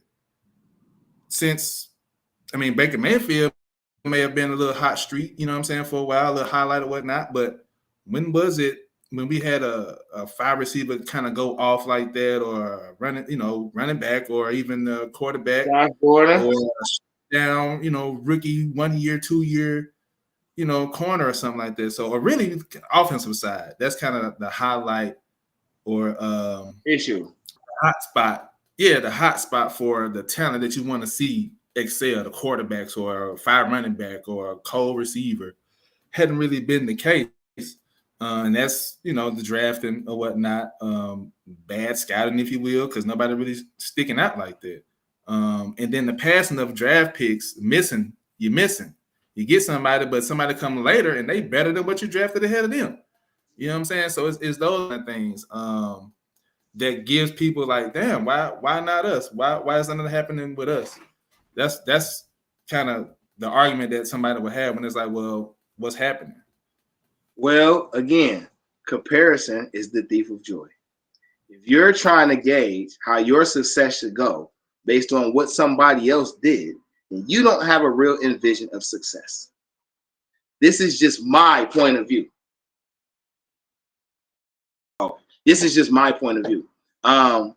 Imaginarium has a question for both of us, Munchie. He says, what do the Browns need to do, or what can they do to turn this season around? And Kathy says, okay, let me add though, Matthew said, I waited 25 years. I think I said that one. And then he said the Browns are unrealistic. Kathy, again, she says, will Andrew go get a left tackle or right tackle to help this O-line? Okay. All right, Imaginarium, I'm going to start with you, right? What do the Browns need to do? First, the first thing they need to do is simplify the offense and the defense. What do I mean by that? Play a hat on a hat football. Play how you know, on ground situations, pound it. Open up the pass when you need to. Play hat on a hat. Fundamentals, right? Learn how to not move before the ball is hyped. On both sides. Don't false start or jump off sides. Learn how to make one-on-one tackles. Learn how to beat one-on-one tacklers. Learn how to block until the play is over. How about that? Block until the whistle is over. What can they do to turn it around?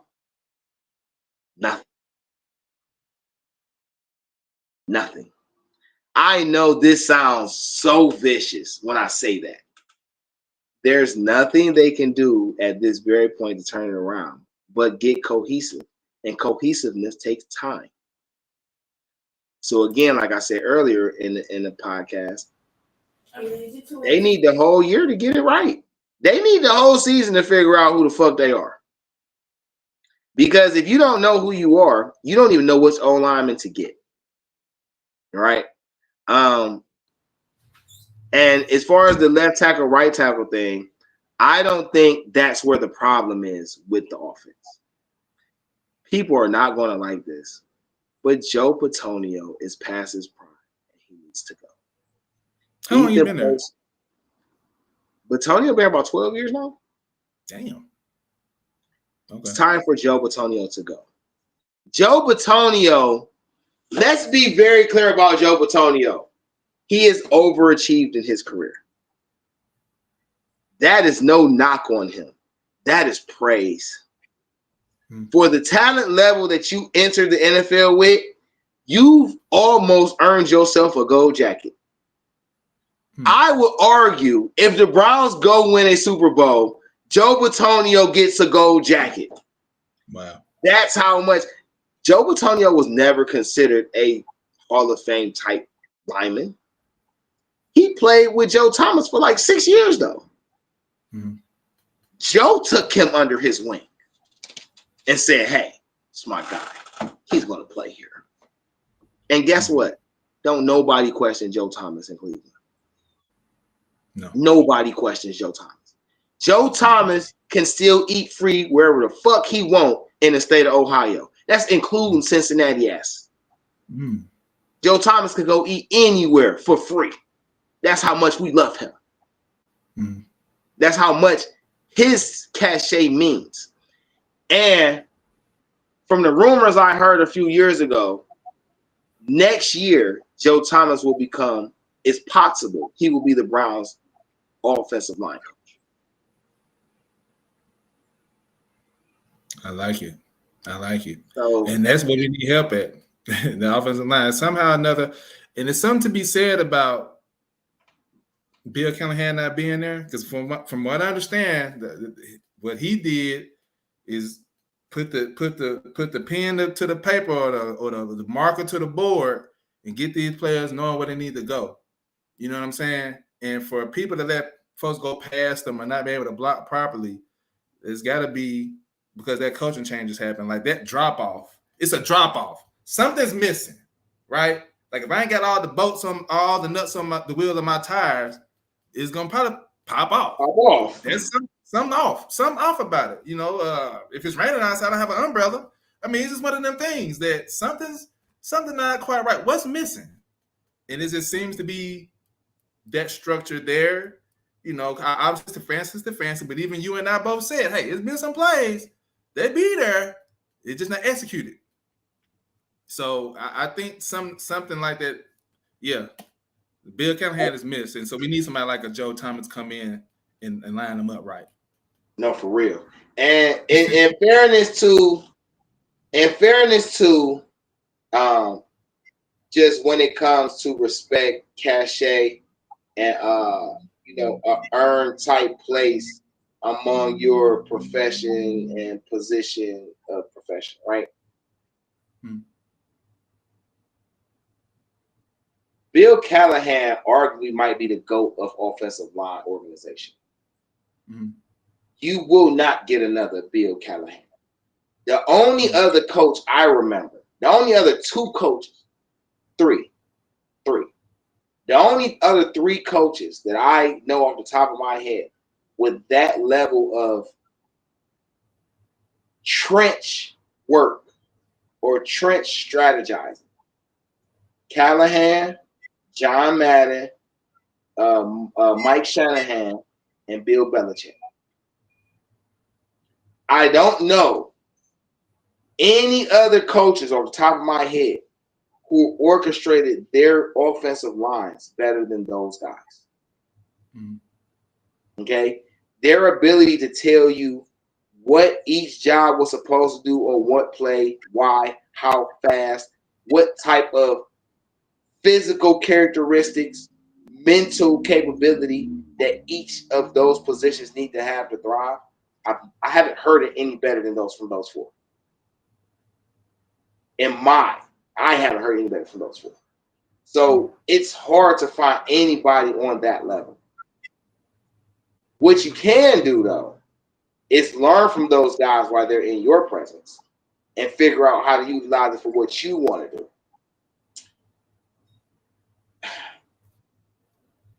Again, it's timing, man. They need more time to figure it out. And they wasn't going to figure it out in 5 games. I think they need another 7 games to figure it out. And I think maybe for the last 4 or 5 games of the season, they'll actually look like what we want them to look like. But I don't think they can do nothing to turn the season around. I don't think, unless they click. Like, that's it. Like, if they start clicking, the season's going to turn around. But I don't know, man. I don't expect them to click before after the bye week. So when you look at the third down efficiency and it being very poor, I think that's something right there that can change some things. You know what I mean? I don't know what the whole NFL is doing, But third down can be difficult. They kind of know what you're finna do, depending on the distance. But Distance down. you get that third down efficiency. You score some points. You just score some points. Because it's easy for a team. If you didn't score, you just punt it to them. You didn't score. You didn't punt it to them. Well, we ain't got nothing to worry about. You're just going to go down the field and you may be playing better than what we've been. It's no threat. It's no pressure. They don't have to adjust anything. They don't have to change nothing. So score some points, convert on third down, and for God's sake, which it may be difficult, but take away the ball, intercept the ball. You get a fumble. Those scoop sixes, pick sixes, those things go a long way. Those are bonus points. Get some good yardage on the kick return. Be more consistent in it. The way they line up now, I thought it would be easier. And it kind of is if they can figure it out. Ain't nobody really figured it out just yet on the kickoff return, just yet.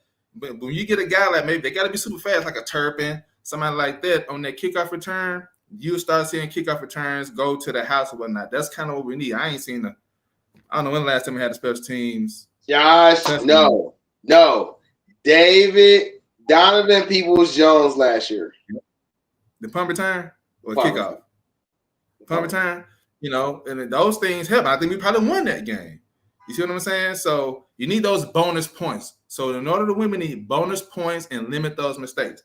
Another mistake that it ain't just a drop pass, it ain't just a fumble, it's third down. That's a mistake when you don't get that. Now you got to punt, or now you got to try to go for it. So, you just got to get better efficiency, on the third down. Better efficiency across the board. And of course, those bonus points, those takeaways go a long way. Give the offense more chances. Time of possession is key as well. Unfortunately, our running game isn't really the best. So it isn't being utilized. It isn't even being utilized. They trying to pass more, you feel like? They are. Like, okay. Well, you know what? That's what Stefanski said last year. He said he was going to be trying to come into throwing the ball a little more. We was like, yeah, do it. You know why? Because the owner wants you to throw the ball more because he's paying his quarterback $250 million. All right, so do you think? This is my thing, though. Do you really think that Kevin Stefanski wants to throw the fucking ball? I don't know, man. No. Listen. No. Let's be very clear. When Kevin Stefanski is being successful, he runs the ball. This new passing shit, this goes back to when I tell you, the GM reports to the owner and the head coach reports to the owner. Okay? I will argue Kevin reports to Jimmy and Andrew reports to D. So none of the other coaches report to Andrew Berry. They report to Kevin Stefanski. And Kevin Stefanski relays whatever they say to Andrew Berry. So I think Jerry Jones is a phenomenal owner. But there be talks about this and then him kind of being on the field, running stuff, doing all this extra stuff, and not just being the owner. So are you trying to tell me that the Browns have a worse owner than Jerry Jones? No. Okay. No. What I feel like is the Browns have a young regime. You have a young regime. How long Jerry Jones been the owner of the Cowboys? Before I was born, I believe. How long have the Rooneys owned the Steelers? Since the beginning. How long have the Brown family owned the Cincinnati Bengals? Woo, back in the day. How long has the Ford family owned the Detroit Lions? Long time. Ford Field. Okay. Name another new owner besides the Browns. Oh, shit. Shad Khan. Huh? Shad Khan. Jacksonville Shad Khan. And his name? When he take over that team? Khan been the owner of that team for the last 15 years. For real? Yes. That's not the team that just got sold. The Washington Commanders just got sold. Yeah. That's a new regime. That's a new ownership. Because they didn't have an owner for 2 years. Right. Everybody else, how long has the Davises owned the Raiders? They didn't went to multiple states with these motherfuckers. Mm-hmm. The Arizona Cardinals, their owner's been the same for like 20 years. Like, so what I'm saying is you're asking a bunch of young people in their professions, not necessarily young in age per se, and they are to their profession. They're young in age and young in experience. You're asking them to perform like people who've been here 40, 50 years who already fucked up. I love the Steelers as far as when you talk about respect, morale, consistency, but how many fucking seasons they go without making noise in the playoffs for real? They got to them. 10 years. Been about 10 years. Mm-hmm. They ain't won no Super Bowls. They ain't been in no AFC championships. They get from the first round to the second round. That's about where they lie at. And because they get to the first round and second round of consistent, nobody bats an eye. But they had to get there. Because they had to kill Steel Curtain and it was a drop-off for a minute. Then they had to change coaches. That coach had a hot streak, then he dropped off. Then they changed coaches. And when you talk about tenure, that's the point, right? These coaches have a hot beginning to their careers. Chuck Noll had a hot beginning to his career. He faded off the last 8 years. They brought in Bill Cowher. Bill Cowher started off his career hot, never won a Super Bowl, mind you. But he started off hot. He started to tail off. They brought in Tomlin. Tomlin won him a Super Bowl. Tailed off. But you know why nobody bats an eye? Because they're giving time to work through their shit. And the ownership never changes hands. So, if we want in Cleveland what they have, we have to wait. Because you cannot accelerate time for your own pleasure. This is not click. It's not how this works. You have to wait. You have to endure the process. Yeah. You got any closing notes, Munchie? It's been a pleasure having you, bro. Anytime you want to come up here, bro, you don't even have to ask. You see the link, you can hit that motherfucker, come straight up. But you got any closing notes, bro? Closing notes, man. I'm not jumping up board. They can lose every single game. I doubt it, but just say they do. It's history has shown that happen. I'm not going nowhere, man. They're gonna get it together, regardless of whatever kind of politics there may be. Effort goes a long way. We need leaders. I think Deshaun Watson is a leader. And just simple, win. Play smart, play hard. Be safe. Hopefully the guys do nothing wrong, get in trouble. Heard about Jabril Peppers here recently. That's messed up. Hopefully he is innocent. But those kind of things. We don't need no other roadblocks, no other obstacles. We got enough. There's enough. Hopefully these things like this, guys can gel and really be there for one another in spite of what's going on. So weekends in approach. I'm actually off all weekend. I just got a phone call. I'm laid off for the week, so I'm gonna figure that out after a while. But man, I'm still happy, and I appreciate the time, man. I appreciate you having the space. I definitely want to, because I was on there with a couple guys. I didn't even say their name. You know them from certain. I'm like, man, and they was making it seem like this and that. I just want something to happen, something to shuffle something up. Whether it's Stefanski do something else or Deshaun take a back seat, whatever it is. I'm not saying forever, but they're saying, well, if you do that, then he's gone sounds Well, if it's gone forever, that sounds like a quitter to me. And I don't want no quitters. If I bench you and you mad and I ask you to come back in and you don't want to do it, oh, okay. That's all I need to know. Set them up. That 250, I can chalk it up at that point. You know what I'm saying? Versus, whatever else, man. So, but I don't think that's going to happen. I think they're going to get it together. And what better team to get against a team that went to the Super Bowl a couple years ago, the Eagles? Make a statement against them. They ain't just solid. So it's time for us to be solid. That's what I'm looking forward to. And we'll see what happens. No, for real, man. DeeTrynt, GameChangaSports Talk, InDaStreetzSportz, streaming on multiple media platforms, Facebook, Twitter, Twitch, YouTube. Follow us on IG at InDaStreetzSportz or at DeeTrynt. If you missed the live streamings, you can catch the replays on Spotify, Google Podcasts, Radio Public, and various other streaming platforms. Just hit the InDaStreetzSportz channel, like, subscribe, share, follow. Once you get in there, you see GameChangaSports Talk with yours truly. I'll do the same thing. this when y'all catch this on Spotify, make sure y'all go subscribe to the Spotify links, man. Make sure y'all follow us on all the social platforms, man. Hit us up, engage. All right. I am the same person on video, in person, and online. All right. I'm nice, I'm respectful, but I can be extremely blunt. All right. So, but I love Cleveland. I've always loved Cleveland. I have nothing but an ambition to help renovate this whole entire East Side and then pour as many millions into it as I can as my earnings grow. You know, until then, though, until that starts to actually take fold, you know, just stay positive, y'all. The Browns gonna be good, man. We got a great team. We got all the components.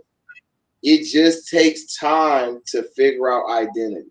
It takes time to figure out what's the best way to utilize people, especially when everybody's still young at the position. What I want everyone to glorify is the fact that we have a core and foundation to build off of to begin with, because we've never had that. All right? If, you know, when Myles Garrett talk about he want to finish up, we have an Alex Wright in the wing that can legitimately turn into something. You know, we have young guys in behind. Jerome Ford playing behind Chubb can actually turn into something. You know, Cedric Tillman can actually turn into something. Grant Delpit. Like, we have pieces on here. So right now they just need to fix the line and get an identity, man, and that'd be straight. That's just where I'm at with it. But it was a pleasure, y'all. My phone gonna die. I know my engineer got to do his thing. When you catch this on Spotify, it's probably gonna be in the 2 sections. We had a first hour on and then the second hour on. But make sure y'all follow us. Follow me on Twitter as well. You catch the spaces. I'm most likely to be recording from now on the space side. So even if you don't get up here, you can still catch the link on the space and catch it on the space side, because I know how easy it is to just turn on the Twitter and listen to it in your headphones. So my idea is try to make it more convenient for you, make it easy for you. You know what I'm saying? Just engage, man. Munchie, it was a pleasure, bro. Yes, sir. Yes, sir. Man. Salute, man. Likewise, salute, God. I'm going to catch y'all later on, man. Enjoy your evening. Cavs about to play tonight. Oh, and Robert Saleh was fired. I forgot to say that. Jets head coach was fired this week. I won't believe he was fired this morning, because Tuesday is the first business week for the NFL after Monday Night Football being the last game of the week. He was fired this morning. He is no longer the head coach for the Jets. That's something we can tap into when we talk about all the NFL teams versus just the Browns. But it's been a pleasure, y'all. Catch y'all next time, man. Peace.